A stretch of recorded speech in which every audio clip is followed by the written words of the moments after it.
우리는 지금 가족이라서 이렇게 모여서 함께 예배 드릴 수 있습니다. 다른 가족들은 저끼리 예배 드리겠죠.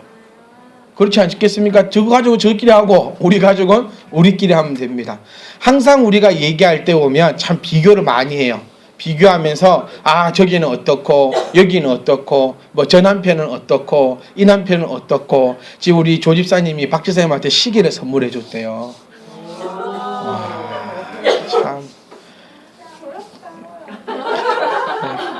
참 이게 이제 또 집에 가서 뭐 니는 조 집사님은 시계도 선물해 줬다더라. 우리 정 집사님이 김 집사님한테 하는 거 비하면은 시계 안 줘도 됩니다. 그렇죠? 우리 정수임 집사님이 김영희 집사님한테 하는 거 생각하면은 시계 필요 없잖아요. 시계 따위 뭔 필요 있어? 선생님 그렇죠?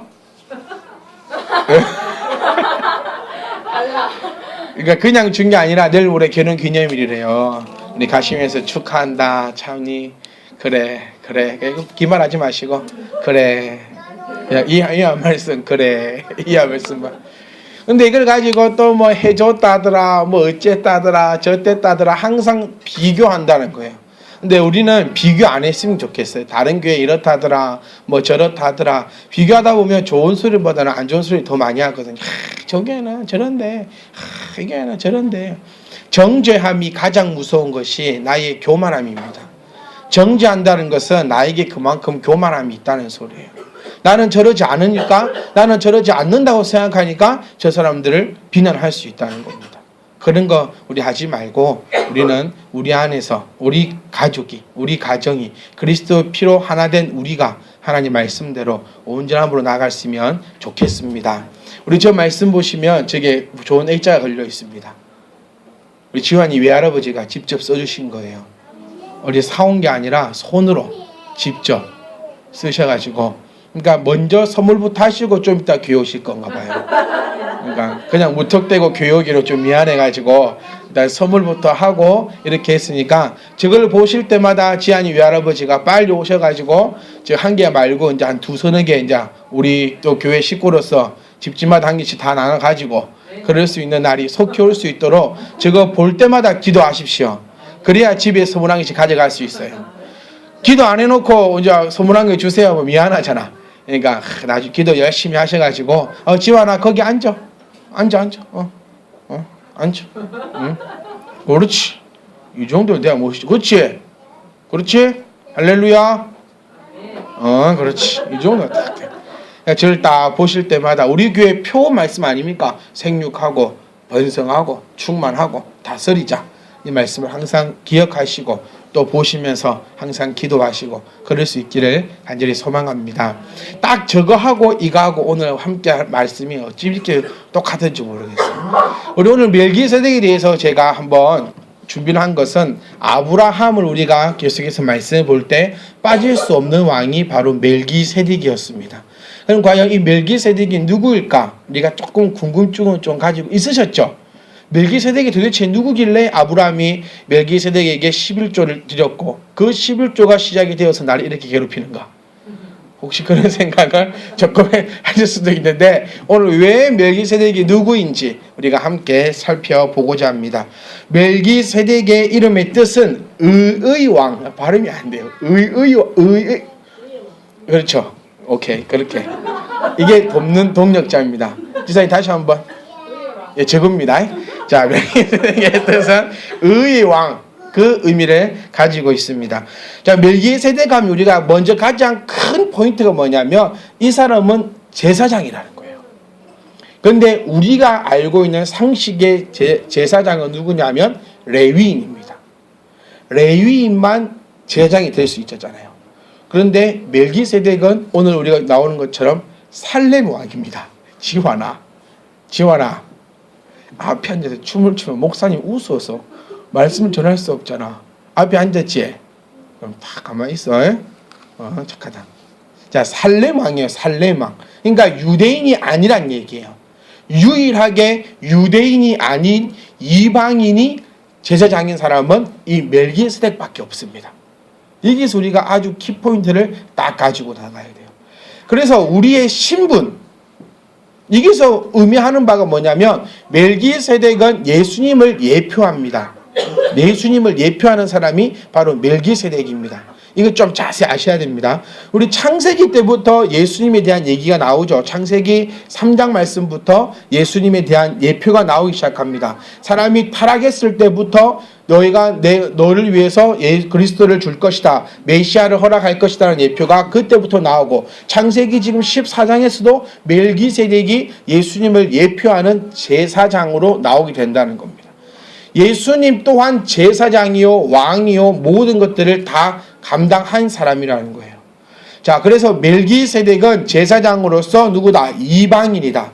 그래서 우리가 여기서 꼭 생각해야 할 것은 하나님을 섬기고 믿는 데는 내 신분, 내 환경, 내 상황 이런 거 전혀 필요 없다는 얘기입니다.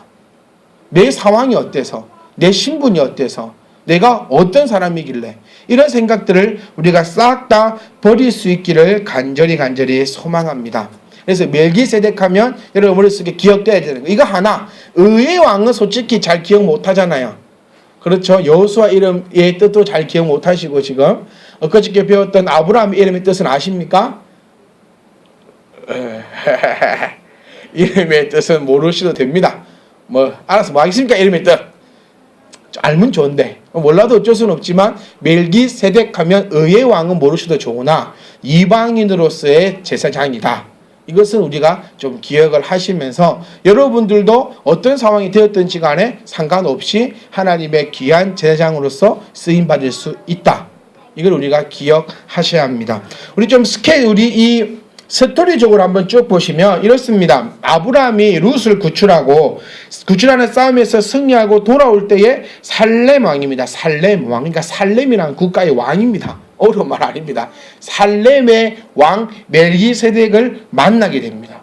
그런데 이 멜기세덱이 아브라함을 향해서 축복하죠. 뭐라고 축복합니까? 오늘 본문 말씀에 그가 아브라함을 축복하여 이르되 천지의 주제시요 지극히 높으신 하나님이여 아브라함에게 복을 주옵소서. 아멘. 우리는 조금 몸에 알러지가 생기는 게 뭐냐면 기복신앙에 대해서 좀 알러지가 생깁니다. 우리가 얘기를 많이 들었어요. 기복신앙이 과연 무엇인가. 그래서 교회에서 복 주시옵소서라고 얘기하면 꼭 기복신앙 같고, 꼭 복 주세요라고 기도하면 잘못된 것 같고, 목사님이 복을 허락하소서라고 얘기하면 이 교회는 기복신앙, 복을 따라가는 교회인 것 같아서 조금 이상하게 여겨지는데 이 생각부터가 우리는 좀 잘못됐습니다. 자, 기복신앙이 뭐냐? 자, 그러면 우리 여쭤볼게요. 기독교인들이, 우리가 참배디만 교회 성도들이 복 안 받으렵니까? 복 받기 싫은 분 계십니까? 여기서? 한 명도 없어요. 복은 어린아이부터 할머니까지 다 받고 싶은 게 바로 이 복입니다.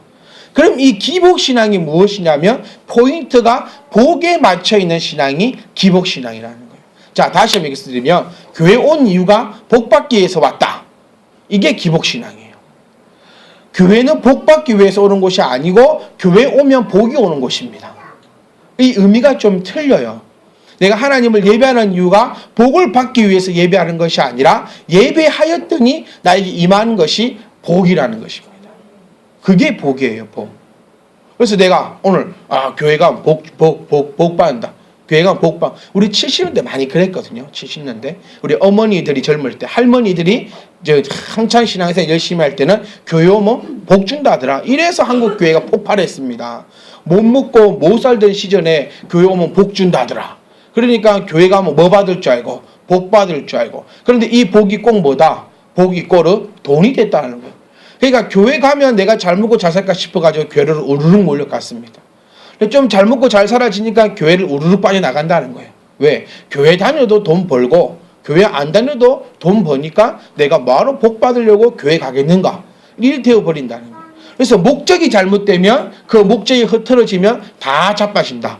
이걸 우리는 기억하셔야 돼요. 그래서 기복신앙은 뭐냐면 복 받으려고 교회 오는 신앙, 복 받으려고 말씀 듣는 신앙, 복 받으려고 목사님 섬기는 신앙, 복 받으려고 헌금하는 신앙, 복 받으려고 기도하는 신앙. 이게 바로 기복신앙입니다.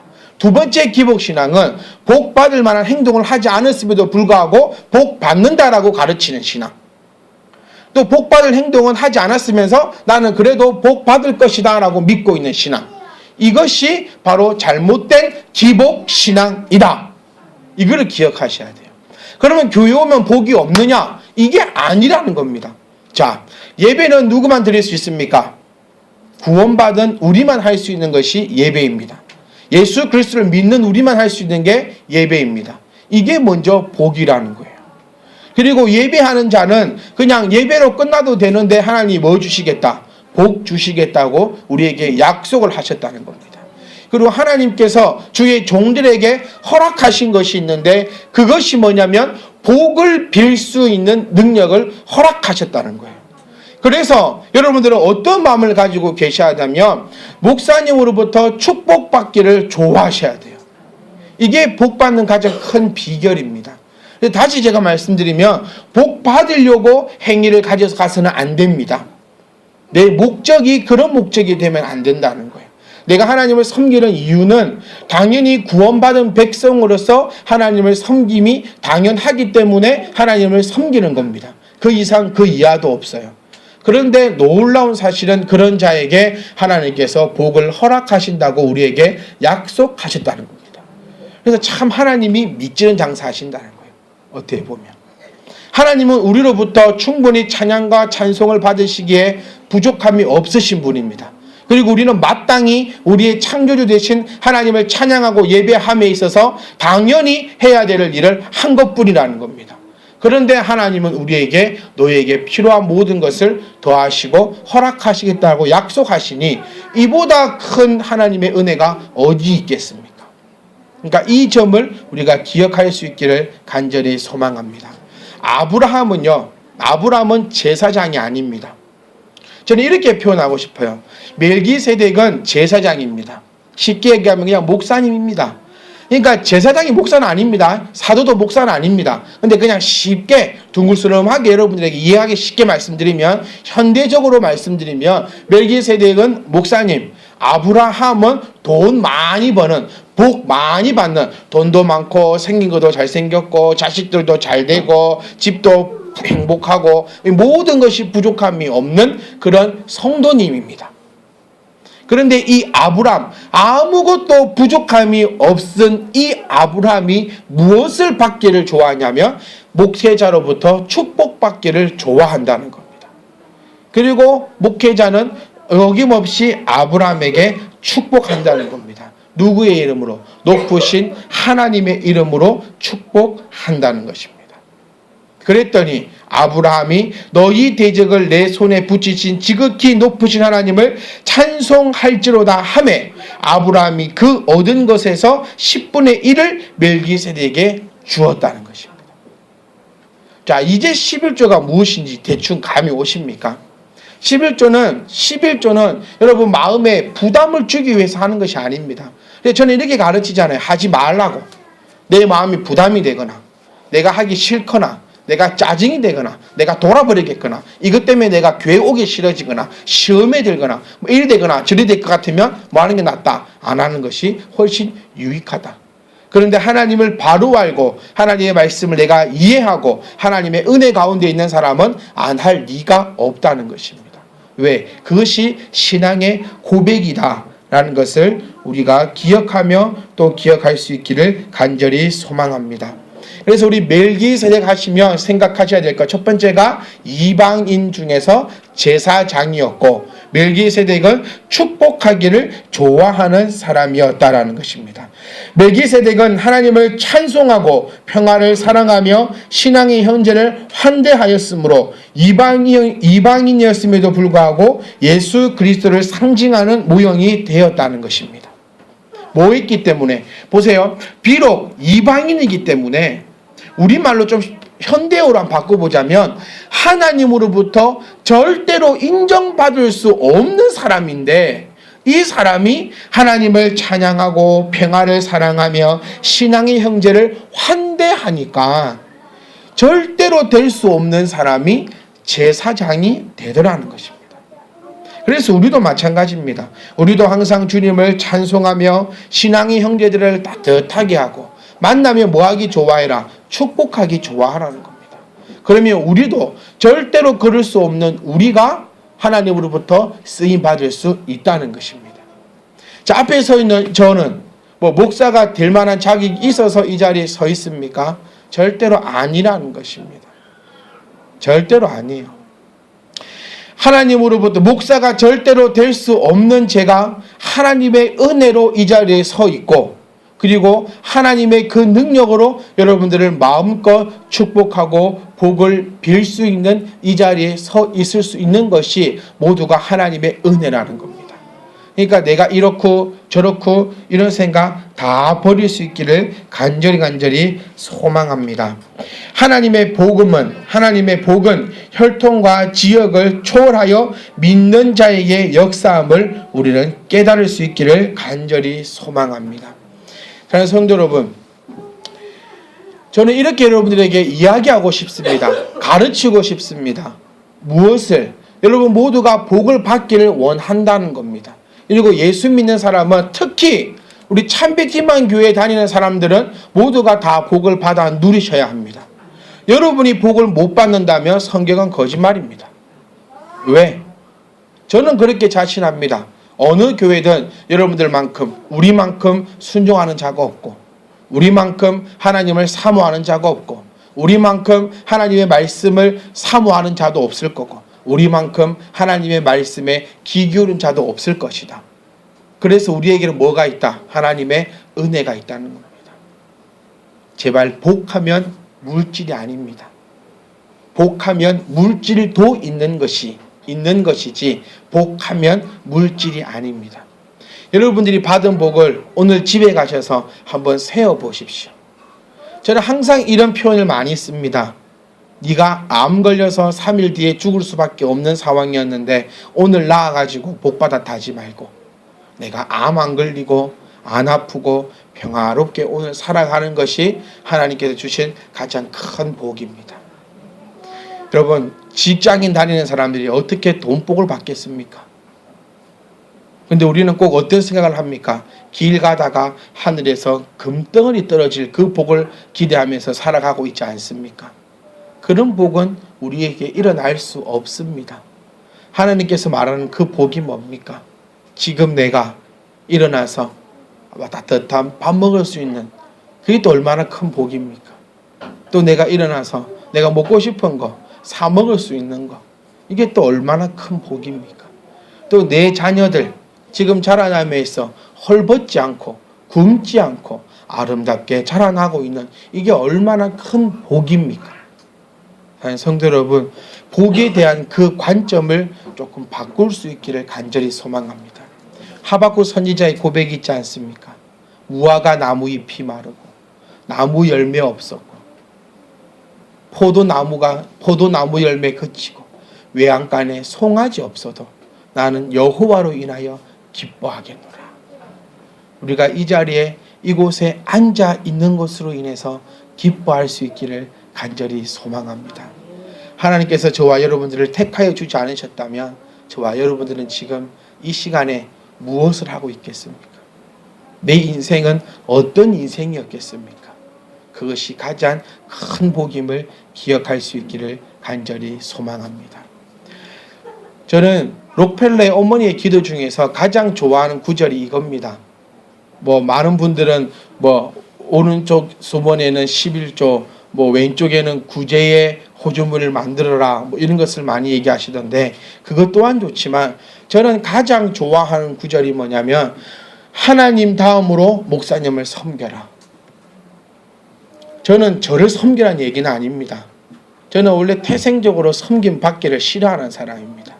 여러분 다들 아시다시피 저는 밥을 혼자 먹는 걸 좋아합니다.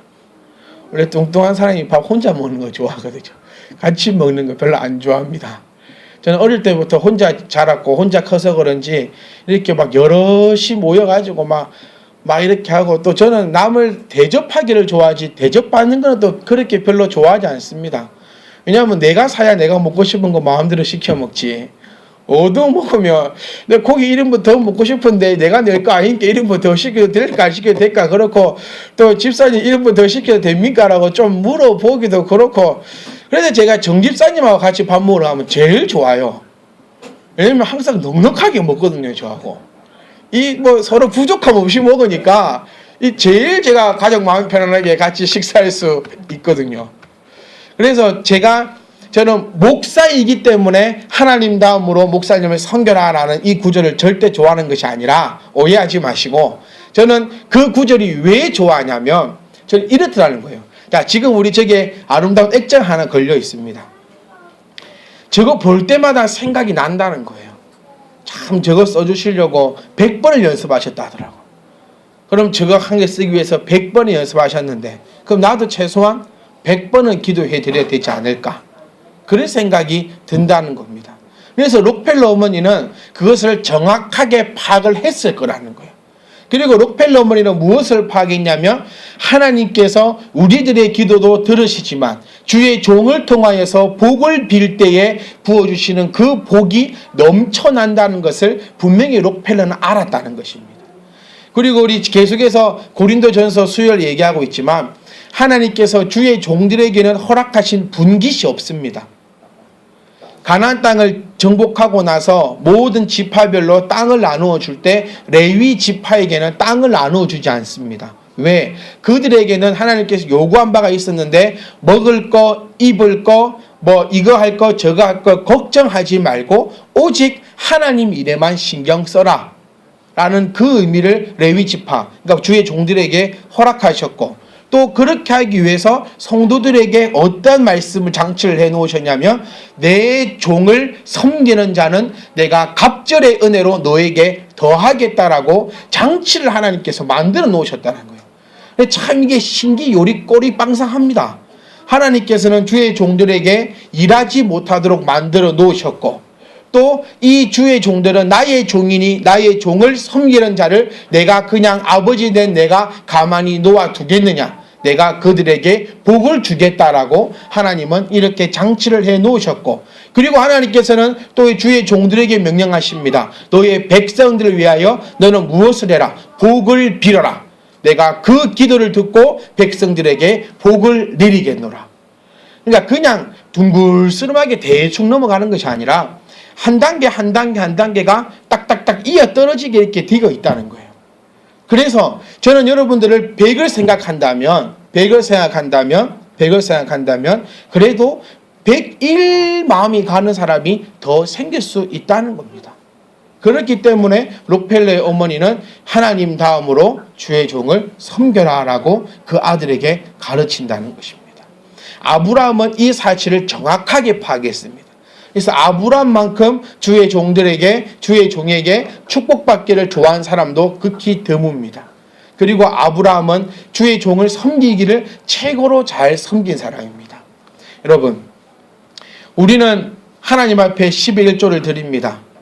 보통 이게 뭐 예를 들면 내가 월급 500만 원 받으면 50만 원이에요. 그렇죠? 여러분 500만 원 벌면 50만 원, 5천만 원 벌면 500만 원, 5억을 벌면 5천만 원. 그래서 여러분 5억은 못 법니다. 절대로 5억 못 법니다. 왜냐하면 11조를 5천만 원 해야 되기 때문에 내 손이 달달달달 떨리거든요. 그래서 시험 들까봐 안 됩니다. 보통 보시면 한 30만 원, 50만 원은 여러분 11조 할 수 있습니다. 그래서 여러분 딱 한 300만 원, 500만 원을 벌 수 있다는 거 한 달에. 근데 5억을 벌면 5천만 원이지. 이게 어떻게 이거를 어떠야. 그래서 딱 그 정도. 아브라함이 11조 한 것은 우리가 가히 상상할 수 없어요. 왜냐하면 아브라함은 우리가 성경에 나오는 사람 중에서도 대표적으로 복받은 사람이거든요. 장난 아니거든요. 어느 정도 장난이냐면 지 집에 사는 병사 가지고 나라와 전쟁을 할 수 있는 사람입니다. 얼마만큼의 부자인 줄 알겠습니까? 이 정도의 부자입니다. 우리 집에 키우는 애들 데리고 가가지고 저 나라하고 전쟁하고 오는 저게 북한이 우리를 계속 괴롭혀. 그러면 우리나라 내 집에 키우는 병사 데리고 가고 내가 북한하고 전쟁할게. 이 정도의 그 병력과 돈을 가진 사람입니다. 어느 정도인지 이해가시죠? 요즘 돈으로 환산하면 환산이 안 될 겁니다. 그런데 이만한 아브라함이 멜기세덱에게 하나님의 종에게 축복받고 복의 기원을 받고는 그의 수입의 10분의 1을 바치고 계속해서 그렇게 드리겠노라 맹세한다는 것입니다. 아브라함이 얼마나 부자인지 좀 이해하십니까? 한 나라하고 전쟁할 수 있는 정도의 그만한 파워를 가진 사람. 그래도 이 사람은 하나님 앞에 드릴 수 있는 사람. 그러니 하나님이 더 부어줄 수 있는 사람. 왜? 그만큼 부어줘도 흔들리지 않는 사람. 여러분 기억하십시오. 하나님은 나의 아버지십니다. 믿으십니까? 나의 아버지십니다. 아버지라는 것이 무엇일까요? 저도 아이들을 키우는 아버지로서 아버지의 마음은 이런 것 같아요. 모든 걸 다 해주고 싶으나 할 수 없는 것은 해주지 않는 것이 아버지의 마음입니다. 무슨 깨달아지시죠? 내가 이것을 주었을 때 이 아이에게 약이 되는 것만 해주고 싶지 독이 되는 것은 해주기 싫다는 겁니다. 그래서 여러분이 더욱더 큰 복을 받아 누리고자 한다면 그만큼 더 큰 복을 받아 누릴 수 있는 신앙인이 되실 수 있기를 간절히 소망합니다. 오후 예배가 딱 끝나잖아요. 제가 축도를 딱 마치잖아요. 우리 아이들은 뛰어나옵니다. 이 앞에 절절히 앉아서 머리를 들이매고 있습니다. 뭐 한다고? 축복해달라고. 목사님 축복해달라고. 얼마나 그 모습이 아름다운지 아십니까? 그리고 그때 우리 말씀 꾸르기 조하준이도 그때 목사님 기도해 주세요라고 이야기하고 있습니다. 이런 어린아이와 같은 심령을 가지시고 하나님께서 여러분 저를 세운 이유는 하나님께서 여러분들에게 복 주기 위해 세우셨습니다. 많고 많은 사람 중에 성질 더럽고 나쁘기로 소문난 저를 세우셔 하나님께서 목사로 만드신 이유가 뭐겠습니까? 인품 좋고 성품 좋고 잘생기고 공부 잘하는 목사님 대한민국의 천지 빼깔입니다. 그런데도 이 부족한 저를 세우셔서 또 여러분들의 목사로 세우신 이유는 여러분들을 마음껏 축복하고 주의 이름으로 복을 빌면 내가 너에게 허락하겠다 그 약속의 말씀인 줄 믿으시고 어쨌든 간에 저와 친해지십시오. 그럼 아브라함이 멜기세덱과 친해서 멜기세덱이 복을 빌어줬던 것처럼 저도 여러분들 향해서 매일같이 복을 빌고 축복하며 또 기도하겠습니다. 또한 멜기세덱을 본받아서 우리가 비록 저희네들이 말하는 이방인은 아니지만 유대인은 아니지만 또 우리가 비록 저기 강남에 살고 있는 그 사람들만큼 훌륭하고 돌담하게 보는 그런 사람들은 아니지만 나는 멜기세덱처럼 하나님 앞에 인정받는 주의 거룩한 백성이요 거룩한 성도가 될 줄 믿으시고 이번 한 주간도 하나님께서 허락하신 모든 곳에 있어서 생육하고 번성하시고 다스리시고 충만하시어 하나님의 뜻을 이루어져 나가시는 복되고 거룩한 한 주간의 삶이 되시기를 간절히 소망합니다.